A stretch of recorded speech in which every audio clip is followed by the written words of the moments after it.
Hari ini. Oke, jadi sebelum itu saya mau jelasin dikit ya tentang hari ini.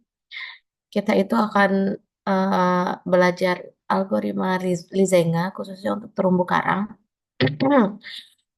Karena kalau Sentinel-2 itu sebenarnya dia kan resolusi spasialnya kan sudah relatif baik ya. Kemudian spektrum multispektralnya juga ada beberapa yang cocok untuk menganalisis perairan dangkal. Jadi Lizenga ini untuk kolom air, teman-teman, atau perairan dangkal. Nah, tahap-tahapannya itu yang pertama tentunya kita bermain di band ya. Ada beberapa band yang kita bisa mainkan di sini. Bisa band 2 atau blue gitu ya, karena baik untuk menembus perairan yang sifatnya jernih, kemudian memberikan informasi juga tentang substrat bawah air, kemudian ada band 3 atau green tuh yang cocok untuk melihat perubahan di perairan atau substrat, kemudian ada juga band 4 atau red, itu bisa digunakan untuk membedakan antara daratan dan perairan, kemudian juga ada band 8 atau near itu ya, bisa digunakan untuk membedakan antara vegetasi dan air. Jadi nanti kita akan mau memasukkan rumus logaritma gitu ya, logaritma Lezenga itu. Rumusnya nanti akan kita kalkulasi di raster kalkulator. Rumusnya itu ada log E BI dikurang sama K log E BJ gitu ya. Itu untuk rumus umumnya gitu. Nah, jadi nilai B itu merupakan nilai reflektasi yang diambil dari spektral tertentu. Misalnya kalau kita pakai di sini akan pakai biru dan hijau gitu. Kemudian ada koefisien kolom air yang dihitung dari dua band yang kita pilih tadi gitu. Nah, kemudian nanti kita akan juga menghitung koefisiennya berapa, kemudian dilakukan kalkulasi reflektasi logaritmanya, kemudian dihitung Lisenganya. Nah, kemudian nanti eh, bisa membedakan beberapa substrat sebenarnya. Nanti bisa terumbu karang, bisa pasir juga gitu. Nah, nanti metodenya itu bisa digunakan misalnya kayak main clustering atau lain-lain gitu ya.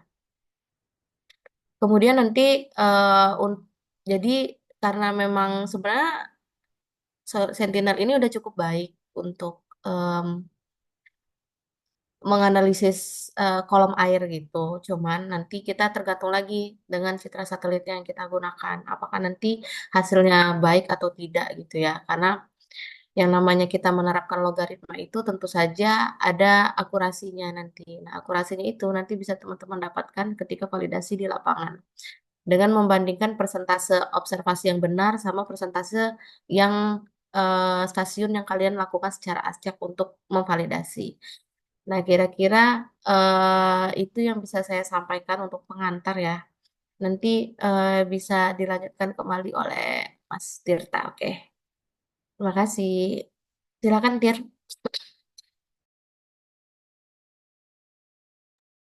Baik, Ibu, terima kasih sebelumnya. Eh, Assalamualaikum warahmatullahi wabarakatuh. Selamat pagi menjelang siang semuanya. Jadi hari ini tadi udah sempat dijelasin sama Bu Dela. Oh, oh iya, menggunakan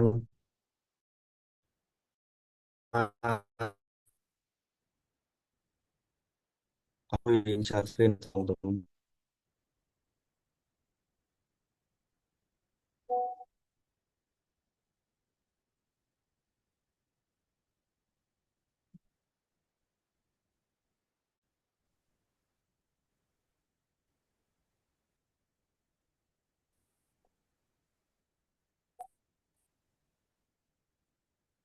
Tinggal ada yang penasaran sesuatu terkait praktikum algoritma Lijenga ini, teman-teman langsung di chat aja atau enggak resen aja ya.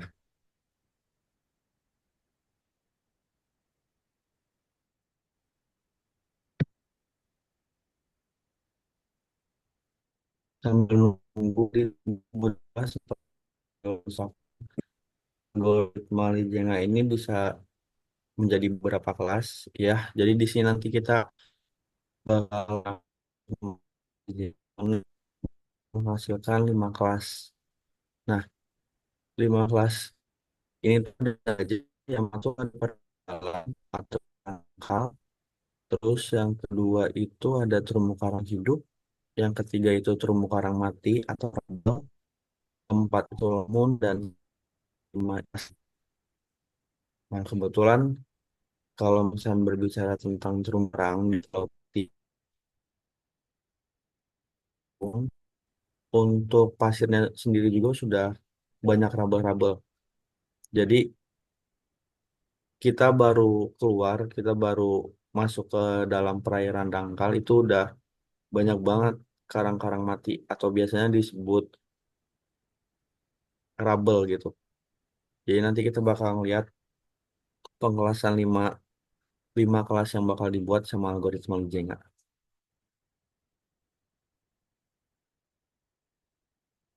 Nah, sekarang suara aku masih jelas kan? Nah, Kak. Masih Kak, jelas. Oke. Nah, sekarang kita pakai data yang kemarin, yang pang, yang pakai bulan 5 kalau nggak salah. Teman-teman bisa buka ArcGIS Pro-nya dulu, terus nanti kaitkan dengan folder yang data kemarin Sentinel bulan 5.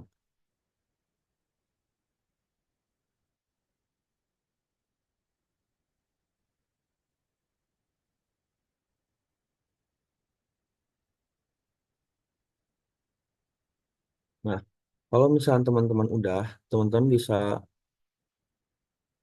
drag, bisa taruh yang band resolusi 10 meter, itu band 2, band 3, sama band 8. Nah, kalau di sini aku tuh ngajarnya kan pakai Landsat ya. Nah, kalau di Landsat itu bandnya itu 2, 3, sama 5. Nah, untuk 2 sama 3 kenapa sama? Karena 2 sama 3 itu hijau sama biru. Mau itu di Landsat, mau itu di Sentinel itu sama. Kecuali band near inframerahnya. Kalau misalnya infrarednya itu dia berbeda. Kalau misalnya Landsat 8 itu di band 5, tapi kalau di Sentinel itu di band 8 gitu. Nah, ini kan kita udah pakai udah grab datanya. Teman-teman bisa buka raster kalkulator ya benar 238 Pak Muhammad Rizal.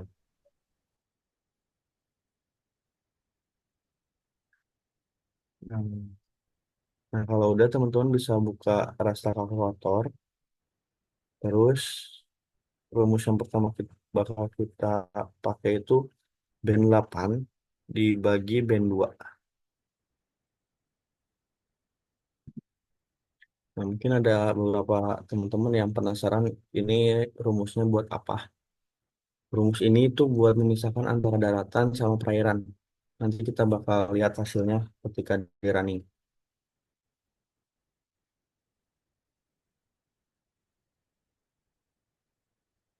Nah, untuk nama sendiri, biasanya aku band 8 underscore band 2. Kalau udah langsung di run aja.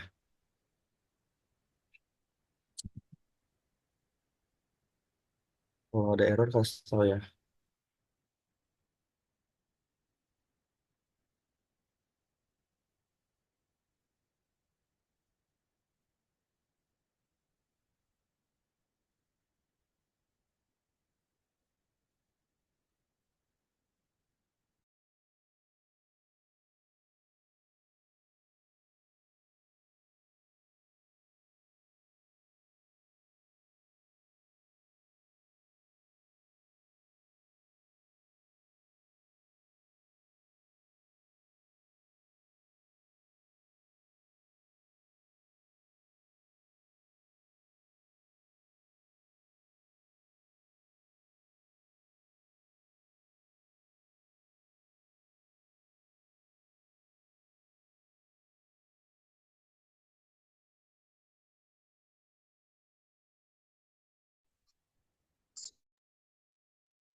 Hmm. kita tunggu bareng-bareng soalnya agak lama juga buat rasa kalkulator yang band 8 dibagi band 2.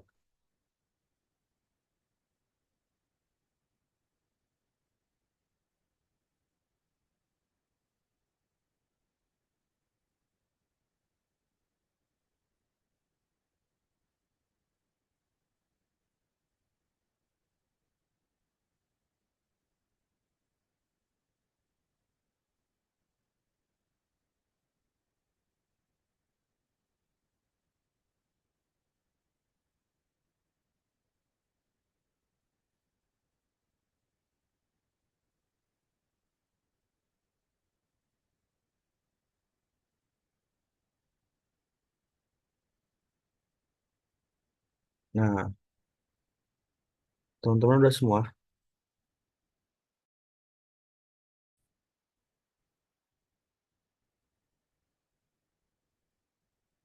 Nah, kalau udah aku coba lanjut.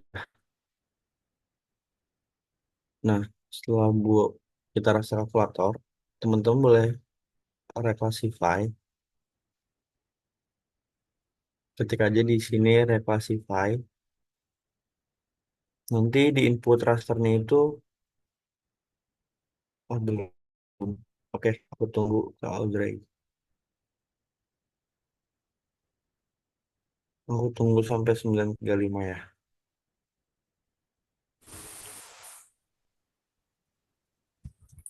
Kalau ada yang error, kasih tahu aja.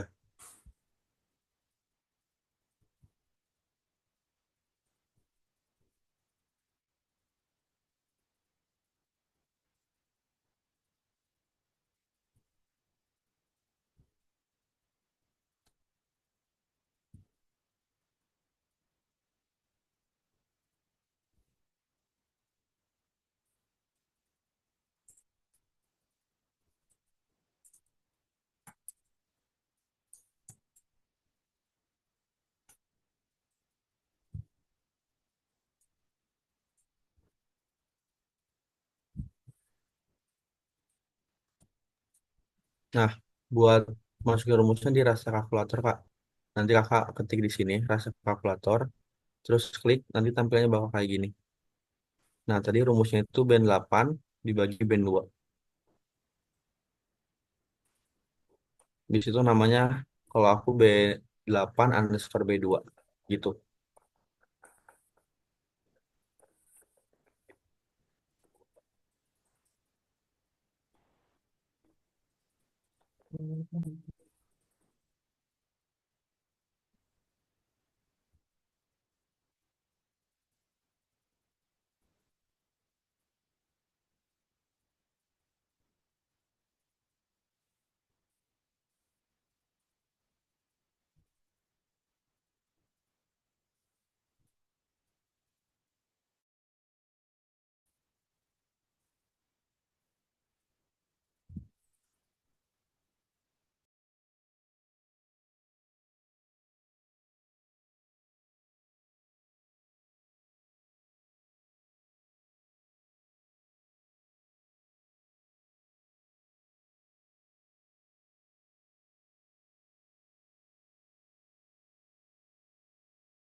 Nah, udah 35 nih.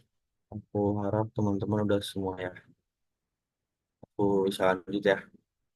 Nah, kalau misalnya teman-teman udah berhasil buat perhitungan untuk band 8 dibagi band 2, teman-teman bisa search di bagian sini. Search-nya itu reclassify. Nah, ini teman-teman bisa klik sekali, nanti tampilannya bakal kayak di sebelah kanan nih. Nah, untuk input rasternya, teman-teman bisa pakai band 8 underscore band 2 yang tadi barusan kita rasa kalkulator. Terus kalau udah, teman-teman bisa classify, klik classify, tampilannya bakal kayak gini. Setelah itu, kelasnya teman-teman bisa ganti dua dulu, baru metodenya teman-teman ubah ke manual interval.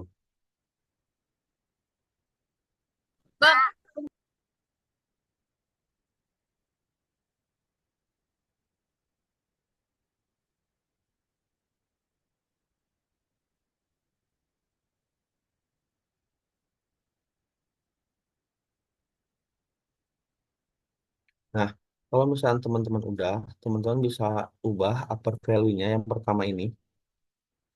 Teman-teman bisa ubah ke satu. Jadi teman-teman bisa klik dua kali, terus ubah angkanya itu jadi satu. Setelah itu klik enter. Nah, kalau misalnya teman-teman udah klik enter, tampilannya kayak gini, teman-teman bisa langsung klik OK sampai nanti di sebelah kanan kayak gini.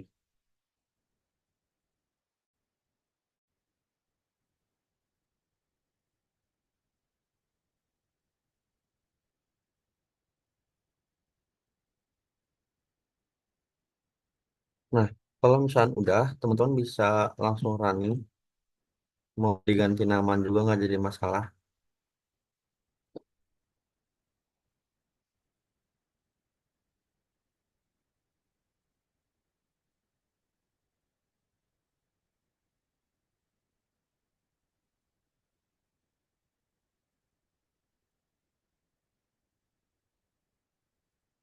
Nah, nanti tampilannya kayak di depan nih. Tampilannya ada dua warna. Yang pertama itu perairan dan yang kedua itu daratan. Cuman aku bisa bilang kalau misalkan ini yang di selain ini sama ini yang di luar ini tuh masih perairan. Jadi nanti kita perbaikin ya. Nah,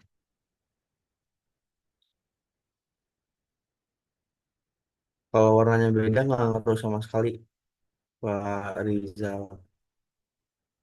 Jadi nggak usah khawatir ya. Pasti warnanya itu bakal beda-beda setiap device.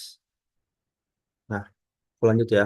Teman-teman kalau misalnya udah dapat hasil seperti ini, teman-teman bisa search lagi, terus cari raster to polygon. Nah, mungkin banyak teman-teman yang ngira, kenapa aku langsung ada nih di kolom search-nya. Karena kebetulan aku baru ngajarin kemarin, minggu lalu sih, terkait di Jenga. Cuman pakai Landsat 8 gitu. Nah, kalau udah teman-teman klik raster to polygon, nanti tampilannya kayak di sebelah kanan. Nah, untuk inputnya sendiri, teman-teman bisa kelas B8, B2 yang tadi baru kita reclassify.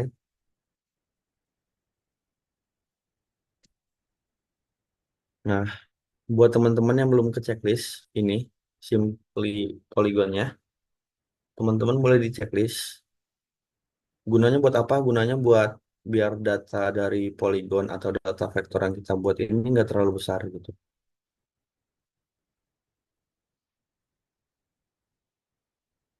Nah, kalau misalnya udah, teman-teman langsung run aja. Nanti hasilnya tuh bakal satu warna. Dan kemungkinan setiap device itu warnanya berbeda. Jadi jangan khawatir ketika teman-teman nanti itu warnanya berbeda gitu.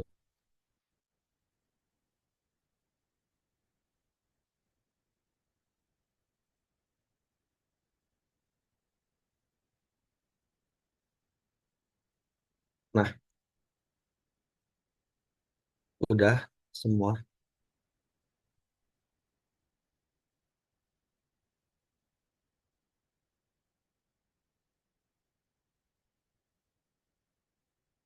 Nah, aku harap teman-teman udah semua.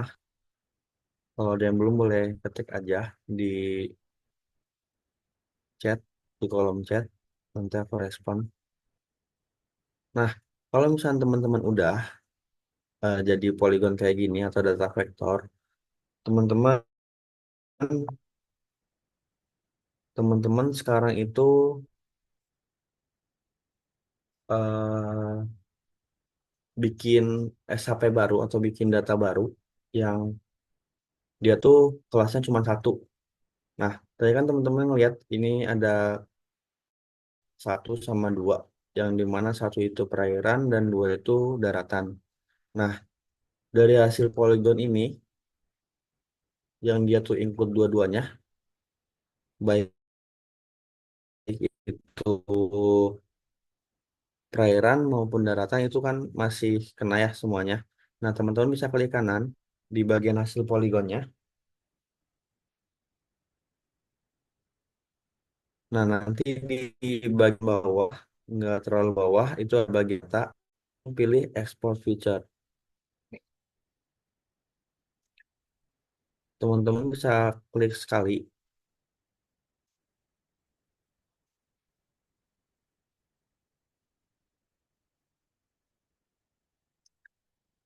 Nah, kalau misalnya udah diklik, itu tampilannya bakal kayak gini. Untuk outputnya sendiri, biasanya aku namain kurang dari satu untuk metode ini. B5 dikurang B2 pas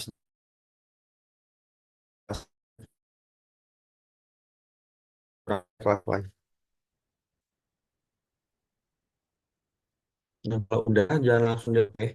Teman-teman boleh buka bagian filter. Di sini ada disuruh pilih yang tadi aku bilang itu harus pilih salah satu mau daratan atau perairan. Teman-teman sekarang boleh pilih grid code, pilih ini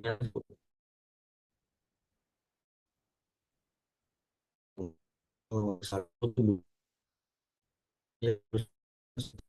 Nah, teman-teman bisa pilih kayak gini.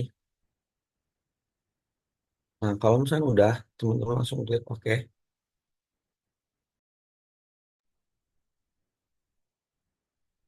Hasilnya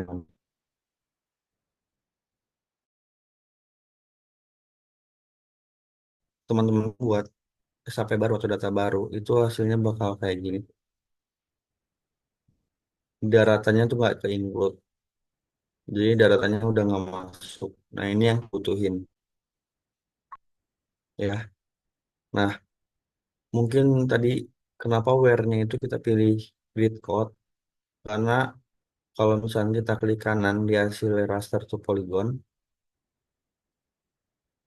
ya bener Farizal equalnya satu.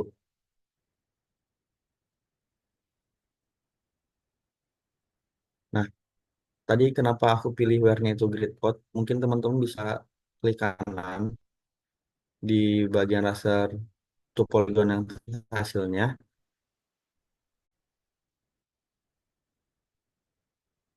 Nah, di sini tuh ada tabel yang dimana tuh terdapat grid code.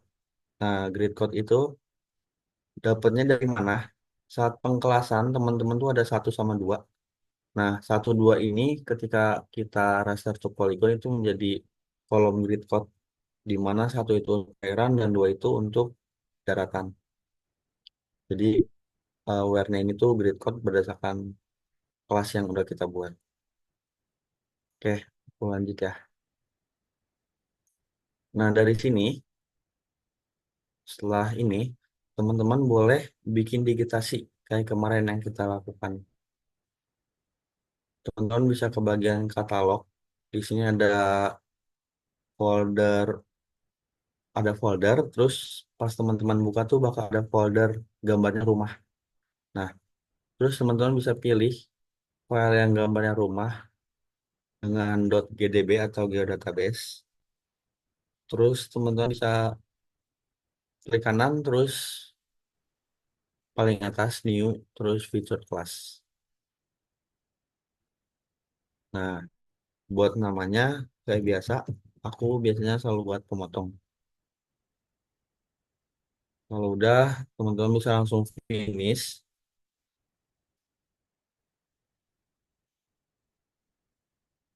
Sampai nanti di sebelah kiri itu bakal ada pemotong. Di bagian lens itu ada pemotong.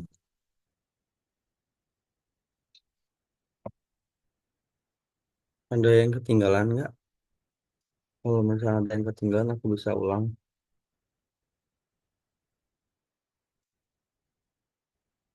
Nggak ada ya?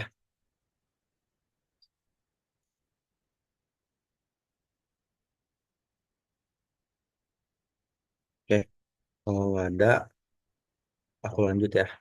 Nah, ini teman-teman udah buat feature class baru. Teman-teman langsung ke bagian edit. Terus, teman-teman bisa klik ini, create. Di bagian kanan teman-teman kayak biasa bikin aja kotak.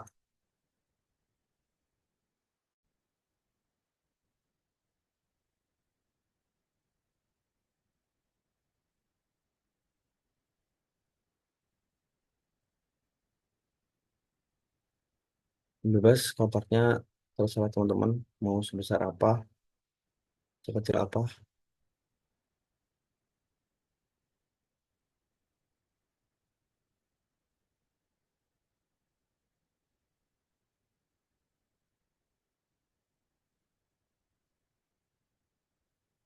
Nah, kalau misalnya udah teman-teman buat pemotong, buat digitasi kotak kayak gini, teman-teman jangan lupa di save. Takutnya nanti gagal tuh gara-gara lupa di save, karena banyak banget kasus yang kayak gitu.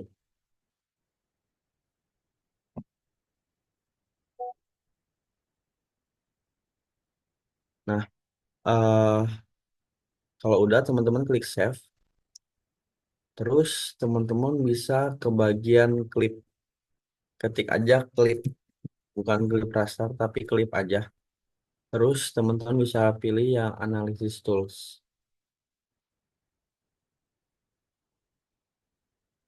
Teman-teman bisa analisis tools. Kalau udah teman-teman klik, nanti tampilannya kayak gini.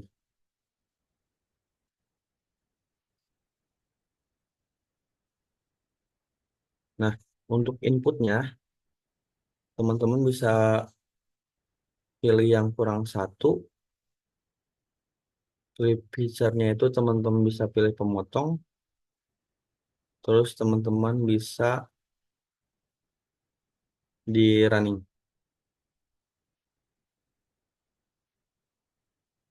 Ini aku sedikit lupa. Kebalik nggak? Bentar. Ah, nggak kebalik. Ya, inputnya itu teman-teman bisa pilih kurang satu. Untuk klip feature-nya ini teman-teman bisa pilih pemotong. Nanti hasilnya tuh bakal segini aja. Nggak sebesar yang tadi.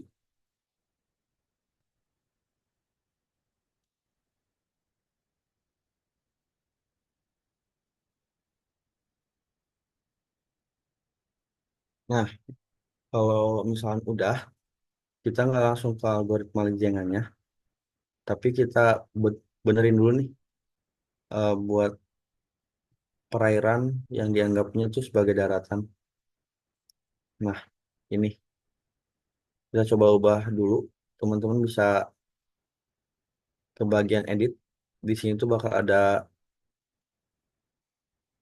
create. Nah, terus teman-teman bisa pilih yang ini, yang freehand. Jadi kita bisa buat data vektornya tuh freehand sesuai dengan kemauan kita. Dan teman-teman boleh tutup daerah-daerah yang memang itu perairan. Contoh, ini kan perairan, ini juga perairan. Aku cukup klik sekali, terus teman-teman arahin kursornya kayak gini. Nah, kalau masalah datanya jadi ada dua atau nanti mungkin lebih dari dua itu nggak usah khawatir. Nanti ada alat namanya tuh merge. Jadi dari beberapa data itu bakal jadi satu, jadi cuma satu data. Nah, teman-teman bisa lakuin itu ke semuanya.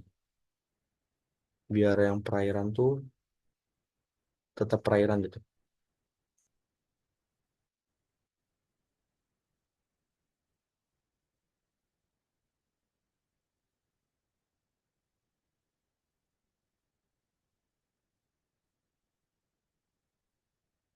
Kalau misalnya ada yang mau ditanyain, boleh langsung aja di kolom chat.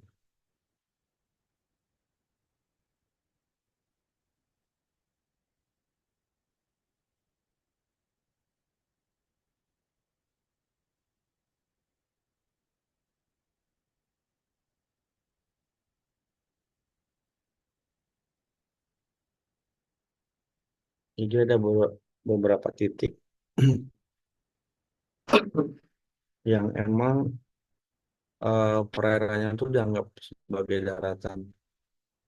Nah, sebelum kita masuk ke Jenga, teman-teman bisa perbaiki dulu tuh datanya. Biar nanti semuanya ke-include.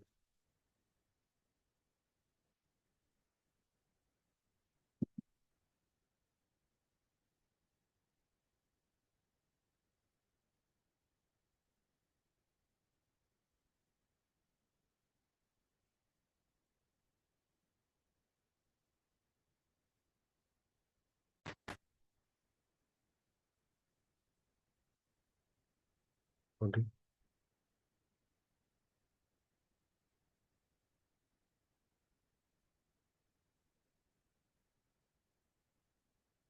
coba ditutupin semua yang harusnya daratan, yang seharusnya perairan, sorry.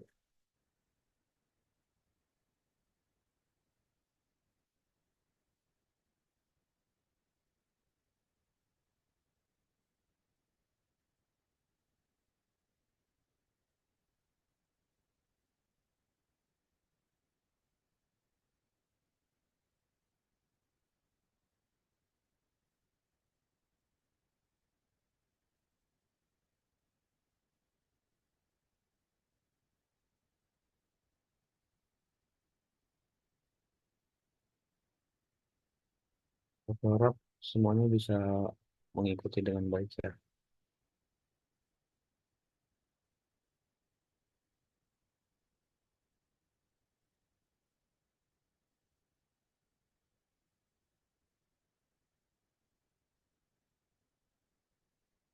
Waduh.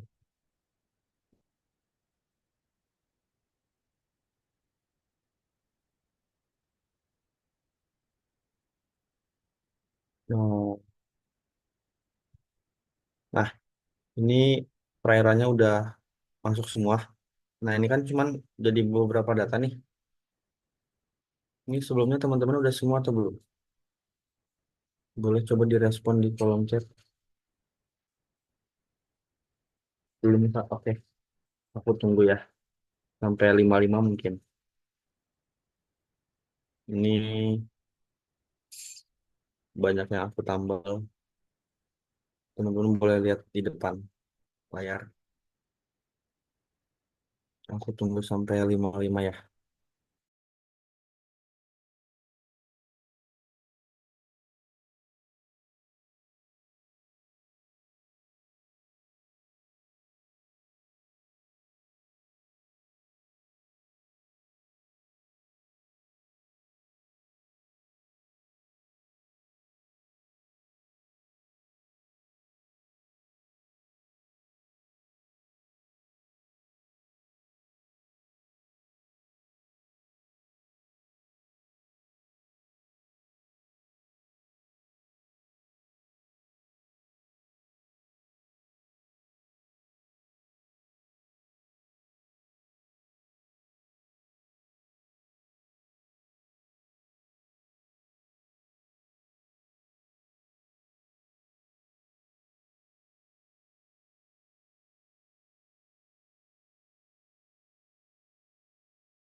Nah, udah 55. Aku harap teman-teman semua udah buat nambelin yang tadinya daratan udah jadi perairan. Nah, kalau misalnya udah, teman-teman bisa pilih select ini, select by rectangle, klik sekali, terus teman-teman blok semuanya kayak gini. Mungkin nanti sampai tampilannya kayak gini, birunya banyak. Nah, kalau misalnya udah, teman-teman bisa buka bagian tools. Nanti di sini tuh bakal ada merge. Mungkin kalau misalnya teman-teman belum ada di bagian atas, teman-teman bisa cari ke bagian bawah, ke constructs, itu ada merge. Soalnya aku tampil di atas karena sering pakai merge gitu. Udah jadi favorit. Nah, teman-teman bisa klik sekali merge-nya. Nanti tampilan di sebelah kanan seperti ini. Setelah itu teman-teman bisa klik merge aja. Dan secara tidak langsung, data yang tadinya ada beberapa data, itu bakal jadi satu data. Nah, kayak gini.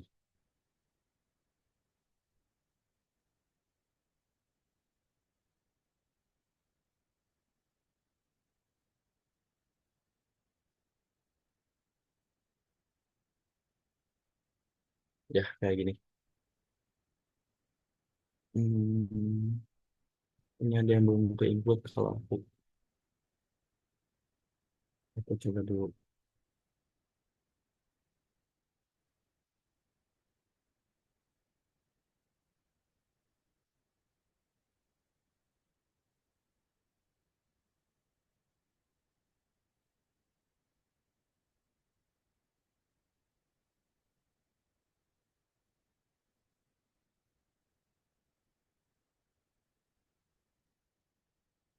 Nah, kalau misalnya ada yang kayak aku nih, ada yang kelupaan, teman-teman nanti tinggal blok lagi, terus di merge lagi aja.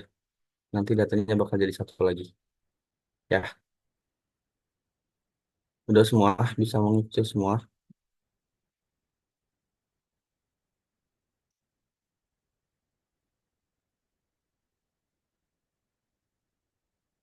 Kalau misalkan udah semua, nggak ada yang respon, jadi aku anggap semuanya bisa mengikuti ya. Nah, kalau udah semua, teman-teman bisa langsung ke bagian Clip Raster. Kalau uh, ada yang belum ada di tampilan sini, teman-teman tinggal klik aja Clip Raster.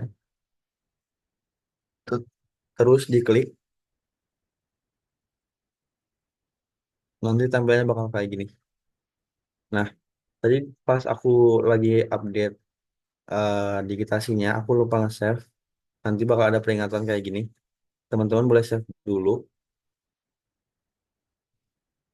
Habis itu baru masukin inputnya itu band 2, terus outputnya itu yang tadi kita buat.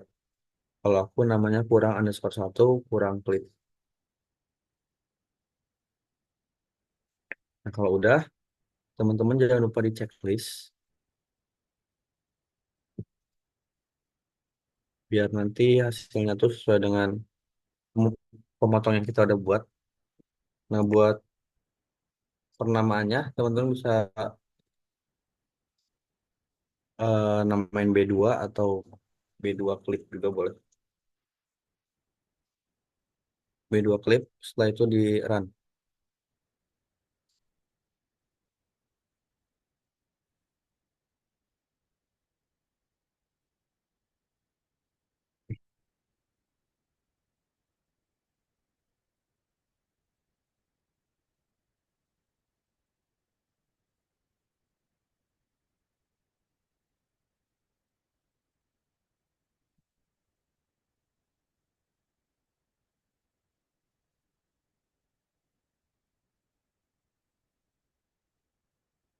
Nah, teman-teman boleh bikin klip raster buat band 2 sama band 3 aja. Band 5 udah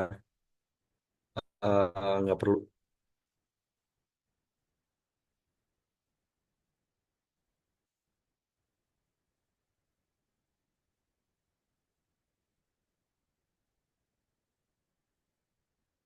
Nah, kalau misalnya udah, nanti tampilan band yang udah kita klip tuh bakal kayak gini. Ini datanya kayaknya masih ada awan-awan halusnya. Jadi nggak sebersih data di bulan 3. Ya, aku bakal coba dulu implementasi di bulan ini, di bulan 05. Nah, kalau udah kayak gini, teman-teman bisa buka raster kalkulator. Teman-teman tinggal search, terus klik raster kalkulatornya. Nanti bakal tampilannya kayak gini. Nah, untuk rumusnya sendiri, itu ada log 2. Teman-teman bisa ketik, bisa cari juga di bagian operator. Di bagian tools, sorry. Di bagian tools, mana ya? Nah, nanti dia ada di bagian matematika, math. Di sini bakal ada log 2. Teman-teman klik 2 kali. Nanti dalamnya itu isi band 2 ditambah, eh, dikurang dengan 1 dikali dengan log 2 lagi, tapi isinya band 3. Nah, setelah ini teman-teman boleh ganti output namanya, boleh Rijenga, boleh terumbu karang juga boleh.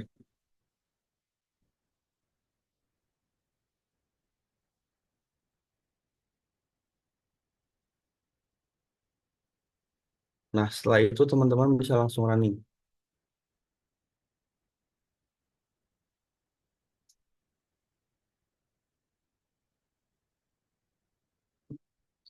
Tunggu, tunggu, tunggu. Ada yang salah. Ini bukan minus tapi plus. Jadi log 2 isinya band 2 yang udah kita klik ditambah satu dikali log 2 yang isinya tuh band 3. Oke. Nah, setelah ini teman-teman baru langsung run. Maaf aku tadi salah.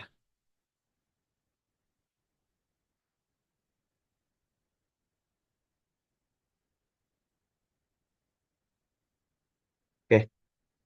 Nanti hasilnya tuh bakal kayak di samping kiri. Nah, berhubung kita datanya sama, pasti hasilnya juga bakal sama.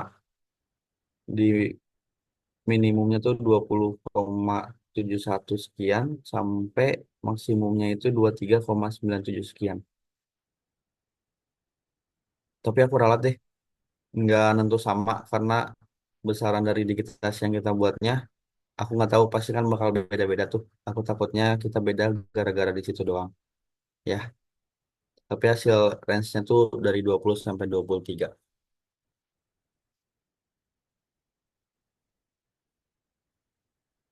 Udah semua, ada yang ketinggalan,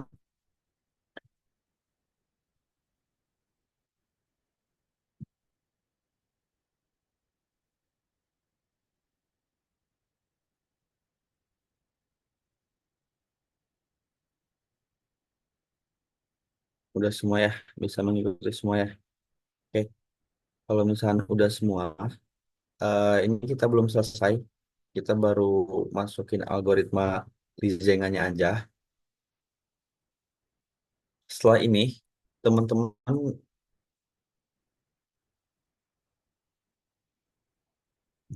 boleh search lagi. Ini mungkin tahap terakhir deh.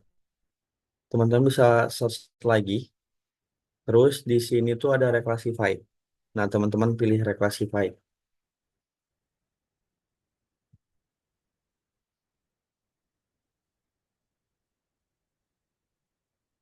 Nah, untuk inputnya sendiri, teman-teman pakai hasil terumbu karang yang udah dibuat. Terumbu karang satu. Kalau aku,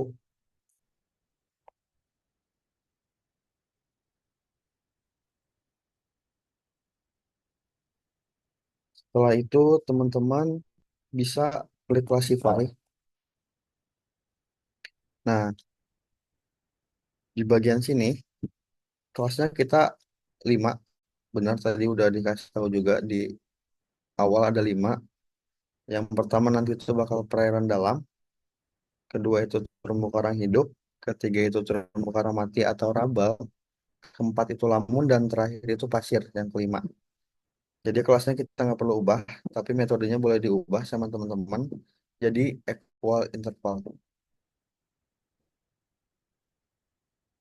Nah, kalau ada yang nanya, kenapa tadi itu kita manual interval, sedangkan sekarang itu equal interval. Kalau tadi itu kita manual interval karena dia tuh cocok untuk mengklasifikasi data dengan batas tertentu. Nah, kayak tadi kita tuh buat ngebatasin daerah perairan sama daerah daratan. Makanya kita pakainya manual interval. Nah, tapi kalau misalnya kita pakai equal interval itu karena data yang kita olah sekarang di Jenga itu terdistribusi secara seragam. Nah, dan itu tidak memerlukan batas khusus. Itu. Nah, cuman kalau misalnya kita berbicara mengenai SAFI, Evi dan SAFI, kan itu ada 5 kelas ya. Entah itu ada 3, 4, sampai 5 kelas yang kemarin kita lakukan. Nah, itu teman-teman karena kita ngebatasin dari -1 sampai sekian, sampai nanti nilai maksimum itu 1 plus 1. Nah, itu baru kita pakainya manual interval, bukan equal interval gitu. Karena punya batas kelasnya sendiri-sendiri. Nah, setelah teman-teman classify, di sini teman-teman boleh klik OK langsung aja. Nanti buat penamaannya, teman-teman boleh namain terumbu karang juga boleh. Terumbu karang, karang. Atau enggak namanya Reklas double S terumbu karang. Reklas double S underscore terumbu karang. Nah, setelah itu teman-teman bisa langsung running.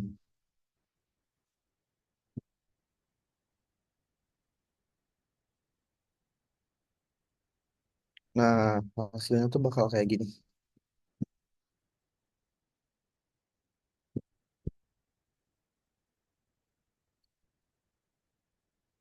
Nah, udah sampai sini semua nggak? Kalau udah, aku mau jelasin. Aku harap udah sampai sini semua ya. eh jadi, kalau misalkan kita lihat di layar ya, teman-teman. Di sini tuh ada 5 kelas. Warna biru tuh tadi aku bilang perairan dalam. Terus warna pink atau ungu itu terumbu karang hidup. Ketiga itu rubble. Keempat itu lamun. Dan yang terakhir itu pasir. Nah, mungkin banyak yang bertanya-tanya kenapa untuk kelas 3 tuh hampir semuanya. Karena substrat di sana sendiri itu pasirnya tuh pasti ada raba-rabelnya. Nggak mungkin nggak ada raba-rabelnya. Makanya nanti mungkin kalau teman-teman ke sana ke Pulau Tidung kecil itu usahain pakai sendal ya atau enggak sepatu. Kalau bisa sepatu sendal gitu. Karena kenapa kalau misalnya sendal biasa kadang-kadang kalau misalnya kita langkah sendalnya malah copot. Terus kaki kita kena raba-rabel. Terus kadang lecet, kadang luka gitu. Jadi lebih safe tuh pakai sandal gunung gitu. Nah, eh aku mulai dari kelas 1 ya. Kelas 1 di sini itu perairan dalam benar, udah semuanya benar untuk kelas 1. Kelas 2 itu terumbu karang hidup. Nah, untuk yang sebelah sini, yang di atas, yang sebelah sini, kenapa itu masih ada terumbu karang? Aku cuma bisa bilang kalau misalnya datanya tuh nggak sebersih data yang di bulan 03.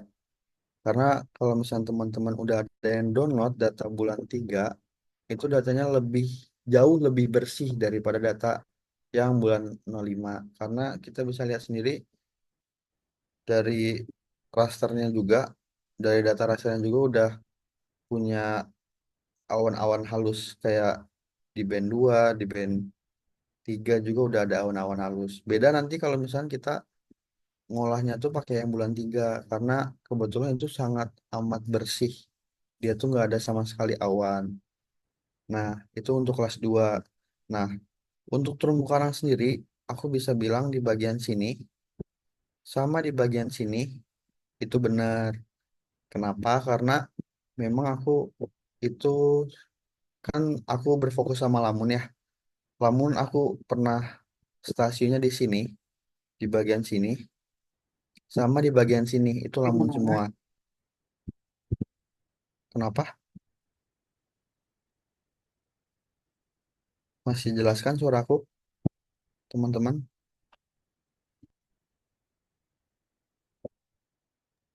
Masih, Kak. Oke. Nah, jadi kalau misalnya kita bahas Lamun dulu deh, jangan terumbu karang. Nah, kalau misalnya Lamun, itu aku sempat penelitian di sini. Kebetulan aku juga ngambilnya kan objeknya Lamun. Di sini, jajaran sini, itu benar-benar Lamun, padang Lamun. Tapi untuk lamunnya sendiri tuh lamun yang berlumut, jadi bisa dibilang kurang sehat dengan parameter oceana yang tidak mendukung untuk kehidupan lamun. Nah, di bagian sini juga ada, cuman kita nggak bisa sebut itu padang lamun. Kenapa?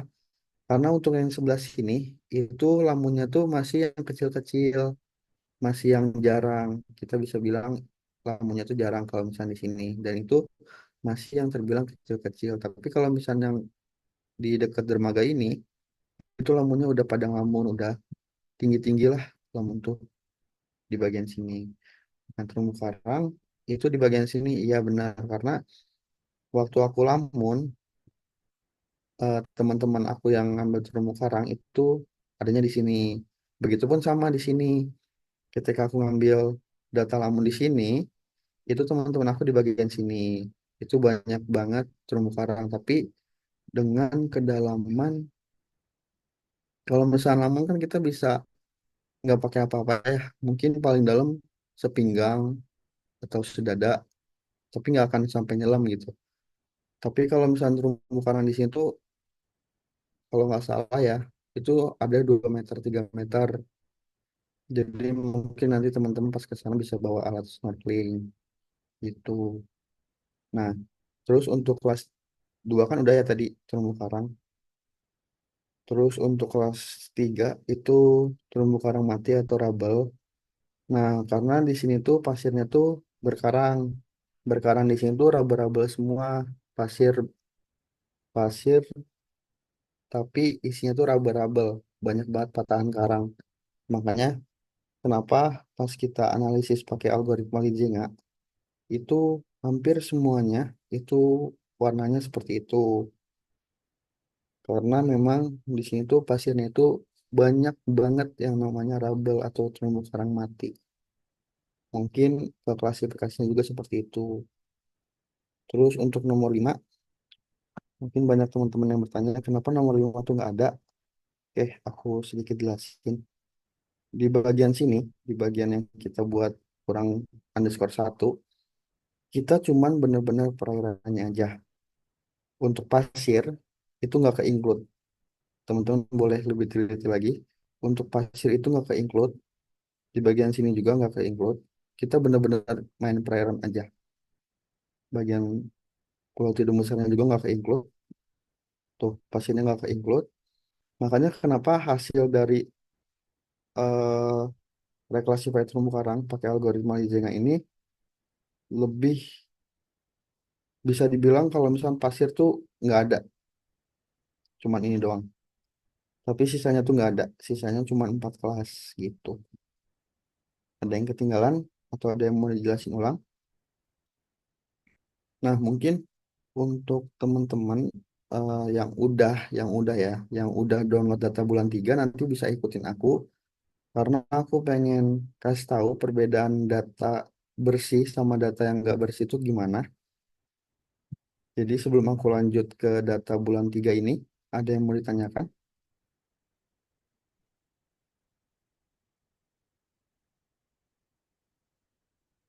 Bisa direspon di kolom chat atau raise hand, jempol, bebas, apapun.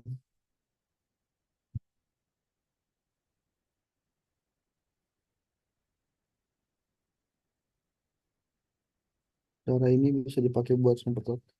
Buat rumput laut sendiri aku belum pernah coba ya, jadi aku belum tahu untuk algoritma Lijenga tuh bisa atau enggak.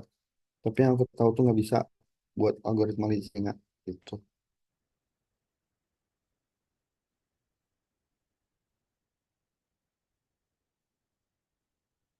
Ada lagi.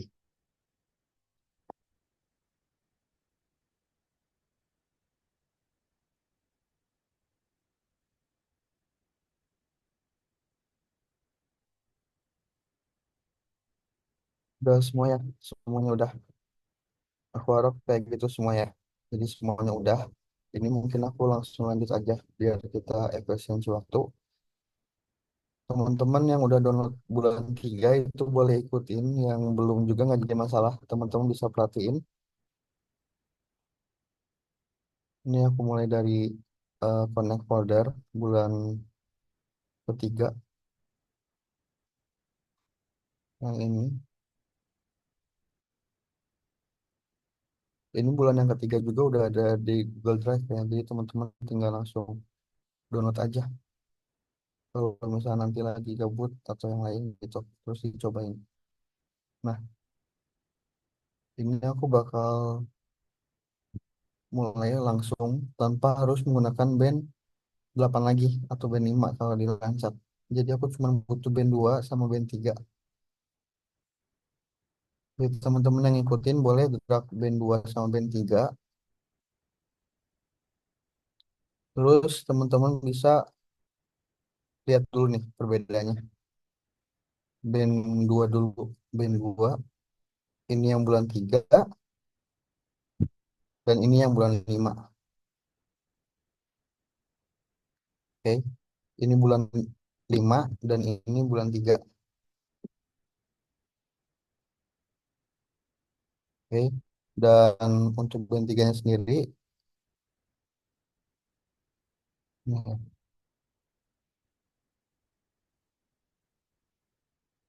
ini untuk bulan 5 dan ini untuk bulan 3-nya. Perbedaannya cukup kelihatan banget ya dari awan-awan halusnya sama yang benar-benar bersih itu kelihatan banget ya. Ini aku bakal eksekusi. Jadi teman-teman langsung ke raster aja karena kebetulan kita udah buat yang tadi band 8 dibagi band 2. Nah, teman-teman boleh input rasternya kayak tadi band 2 dulu, tapi ini yang bulan 3 ya. Takutnya ada yang salah. Terus teman-teman bisa outputnya dinamain band 2 bulan 3 kulit.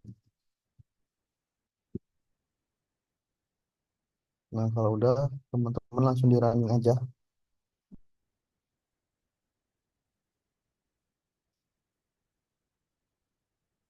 Nah, setelah ini kita ke band 3. Jangan lupa diganti namanya.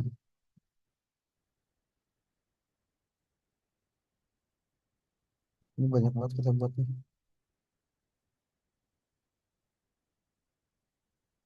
Ini aku coba ke atasin dulu ya hasil dari bulan 5. Nah, nah, kita udah buat band 2 band 3 yang udah diklik. Teman-teman yang ngikutin itu boleh langsung ke bagian geoprocessing atau di search aja. Ya tadi rasa ekwator. Cuman kalau biasanya aku itu ke analisis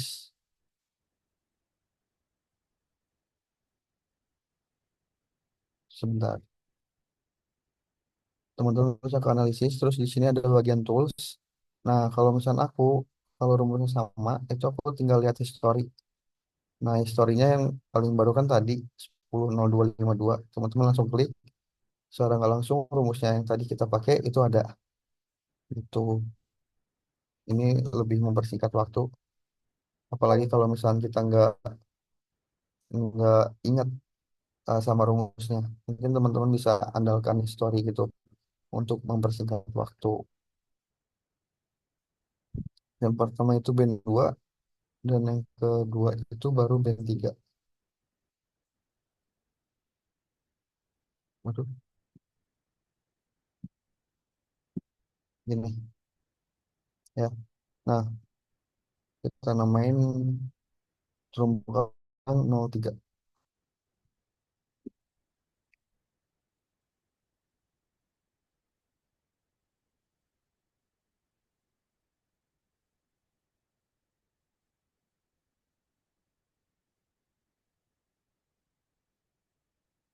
Nah, kalau misalnya udah, kita lakukan lagi kayak tadi, reclassify. Mungkin dari sini juga udah kelihatannya perbedaannya.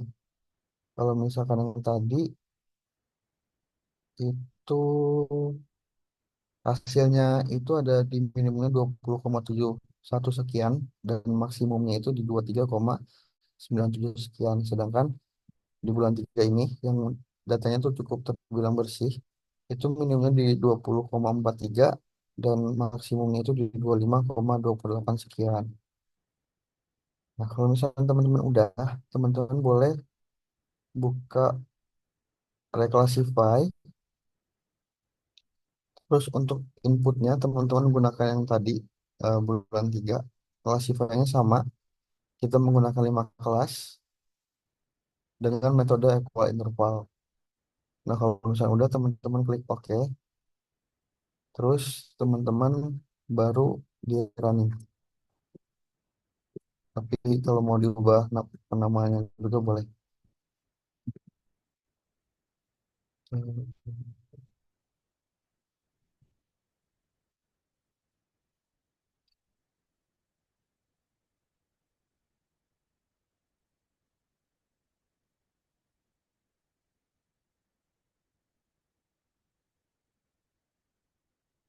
Nah, ini hasilnya. Hasil untuk eh, algoritma Lizinga, yang dimana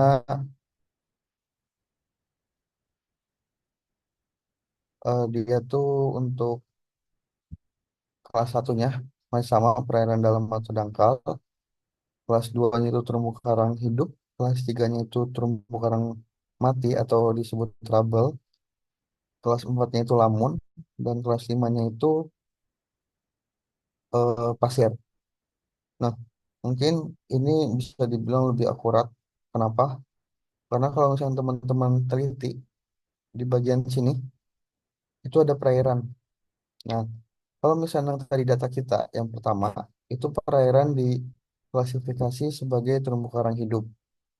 Ya, nah, padahal ini kan mungkin di bagian sini memang terumbu karang hidup, tapi untuk bagian sini itu masuknya perairan. Nah, di bagian sini itu udah bisa dibilang perairan karena di sini ada warna hijau tua atau hijau army. Jadi bisa dibilang ini lebih akurat karena datanya juga lebih bersih gitu kebanding yang pertama.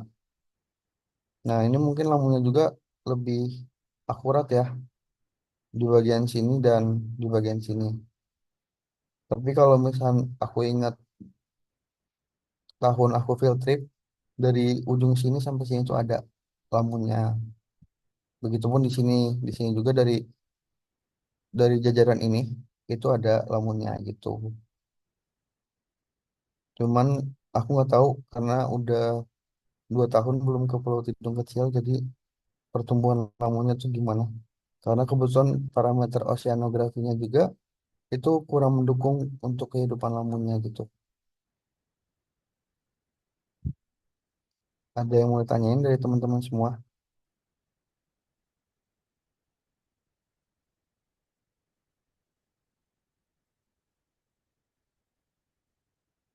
Jadi ini yang pertama itu, sorry, yang 03 ini hasilnya seperti ini. Kalau misalnya 05 itu hasilnya seperti ini. Cukup jauh sih perbedaannya.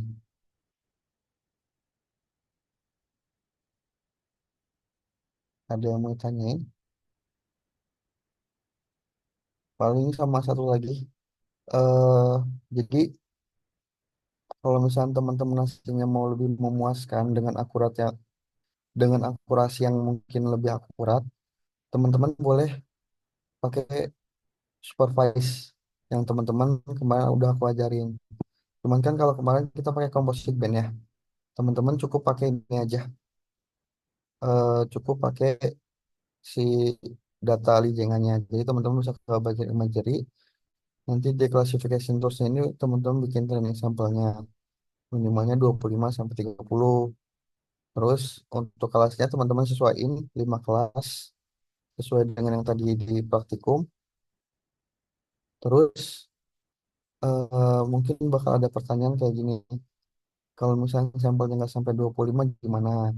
Nah, mungkin saran dari aku, ketika teman-teman itu nomor empatnya cuma dapat 10 sampel, jangan sampai nomor 2 atau mungkin nomor satunya tuh 100 sampel. Jadi perbandingan antara kelasnya tuh terlalu jauh. Itu jangan sampai. Mungkin teman-teman bisa buat kelas satunya sekitar 25 sampai 35, itu masih kayaknya nggak apa-apa.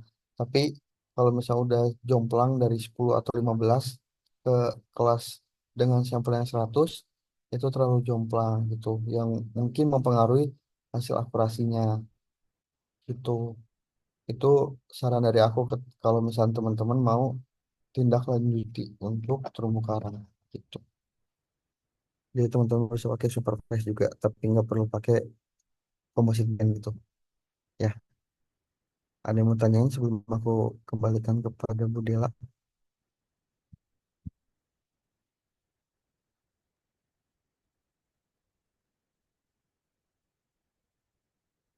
Oke, kalau nggak ada, aku ambil kesimpulan ya sebelum aku balikin ke Bu Dela.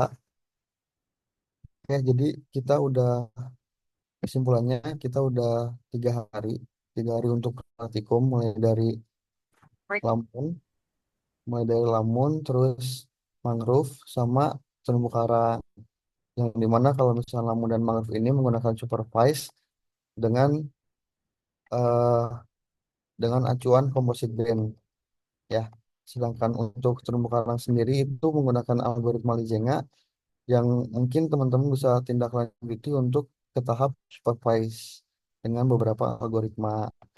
Nah, cuman kemarin juga ada pertanyaan kayak gini, kalau misalnya perbedaan antara algoritma SVM dengan random forest itu apa? Kalau SVM ini semakin dikit kelas, dalam artian 2 atau 3 kelas, itu bakal lebih akurat. Tapi kalau misalnya kita pakai 5 kelas, itu bakal kurang akurat, kurang baik kalau misalnya kita memiliki banyak kelas untuk algoritma support vektor mesin. Tapi kalau misalnya kita pakai random forest, itu kebalikannya. Semakin banyak kelas, itu semakin akurat. Jadi ketika teman-teman punya 10 kelas atau 5 sampai 10 kelas, teman-teman pakai random forest, itu memungkinkan untuk datanya tuh lebih akurat kebanding teman-teman pakai SVM. Karena SVM ini kan dia emang hyperlink ya, yes atau no aja. Jadi semakin dikit itu lebih semakin akurat kebanding banyak kelas. Mungkin cukup sekian dari aku. Kalau misalnya nggak ada yang ditanyain, aku balikin lagi ke Budela.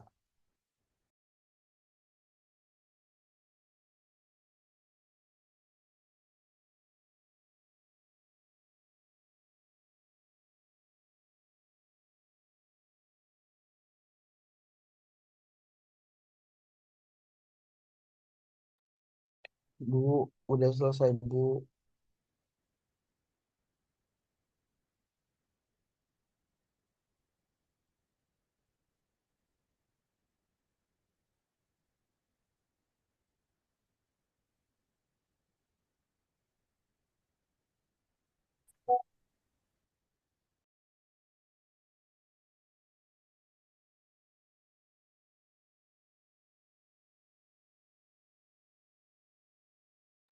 Oke, makasih banyak ya Tirta. Itu ada pertanyaan terakhir terkait cara bisa dipakai rumput laut apa enggak. Kalau rumput laut itu tuh umumnya tuh masih berdasarkan wilayah kesesuaian hidupnya gitu ya. Jadi salinitas, klorofil A, kemudian TSS, kemudian suhu permukaan laut. Nah, itu logaritmanya beda-beda gitu. Nah, kemudian nanti hasilnya di overlay sehingga dapat wilayah yang sesuai, kurang sesuai, dan tidak sesuai. Biasanya kayak gitu untuk yang rumput laut. Ini tapi kayaknya kita belum sejauh ke sana ya untuk praktikum untuk mengantar field trip ini gitu. Jadi bisa teman-teman apa mungkin belajar mandiri terkait yang SPL gitu-gitu ya, suhu permukaan laut, salinitas, TSS gitu. Tapi memang kalau untuk wilayah kesesuaian itu agak lebih advance lagi dibanding yang ini. Kalau ini kan kita kan baru pendugaan luas saja gitu. Ada lagi yang ingin bertanya kira-kira? Kalau untuk perikanan tangkap, apakah cara ini juga bisa dipakai, Bu? Kalau untuk perikanan tangkap, yang namanya ikan itu kan bergerak ya. Jadi untuk perikanan tangkap tadi sama kayak konsepnya rumput laut tadi. Jadi dia eh, kita cuma bisa tahu wilayah kesesuaian hidupnya. Kira-kira dia kesesuaian hidupnya di suhu berapa, kemudian di salinitas yang berapa, kemudian klorofil A yang bagaimana, kemudian juga suspendednya bagaimana gitu. Jadi memang harus di overlay karena ikan itu kan sesuatu yang bergerak ya. Jadi kita nggak bisa memetakan seperti kita memetakan mangrove terumbu karang, dan lamun yang tentunya itu statis ya, dia tidak bergerak gitu. Jadi memang itu dibutuhkan penginderaan jauh yang lebih advance lagi. Tapi nanti hasil outputnya sama, nanti wilayah sesuai, kurang sesuai, dan tidak sesuai untuk wilayah hidupnya di mana diasumsikan kalau wilayah yang sesuai, maka di sanalah tempat ikan itu tersebut banyak, gitu, Mbak Ladifa.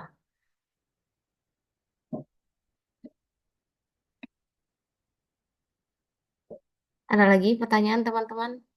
Ya, sama-sama. Nanti mungkin kalau untuk yang perikanan itu teman-teman bisa belajar mandiri. Yang pertama tentunya teman-teman cari jurnal dulu terkait tentang wilayah kesesuaian hidupnya. Jadi kalau misalnya tumbuhan itu kan biasanya dikeluarkan oleh KLHK gitu. Misalnya tumbuhan ini wilayah kesesuaian hidupnya di mana aja. Nah, begitu juga ikan. Ikan itu kalau tidak salah sudah ada referensinya juga dari KKP atau dari jurnal-jurnal yang terdahulu gitu ya.